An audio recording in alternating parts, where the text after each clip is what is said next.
Ask मुफ्ती तारिक मसूद। शबाना साहिबा पाकिस्तान से मैं अपने बेटे की शादी के लिए रिश्ता ढूंढ रही हूँ एक बापर्दा लड़की को देखने में। और मेरी बेटी गए तो हमने इस लड़की को सर से चादर वगैरह हटाने को भी कहा ताकि हम अच्छी तरह देखकर मुतमईन हो जाएं, मगर इस लड़की ने नहीं हटाया।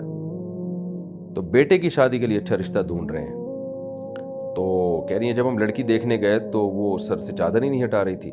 अब हमें क्या करना चाहिए, रिश्ता करना चाहिए या नहीं? शरीयत क्या कहती है इस बारे में? देखिए, सर से चादर नहीं हटाई ना, चेहरा तो उसने खोल दिया ना, दिखा दिया आपको। तो सर से चादर क्या, उसकी टेढ़ी चेक करनी है आपने कि कितने बाल हैं उसके सर के नीचे? वो वैसे ही लोगों से पूछ लें कि बाल पूरे हैं या नहीं है। ऐसा तो नहीं गंजी है और ऊपर से स्कार्फ लिया हुआ इसने, तो वो तो पता चल जाएगा। तो इतनी ज़्यादा उसमें नहीं जाना चाहिए। ये तो अच्छी बात है, हया है, अगर वो चादर नहीं हटा रही। आपको लड़की भी हयादार चाहिए, हया वाली लड़की के लिए तो बड़ा मुश्किल होता है ये काम।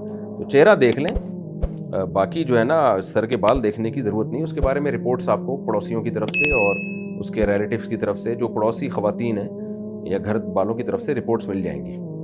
तो इसलिए उसको ज़्यादा सीरियस न लें।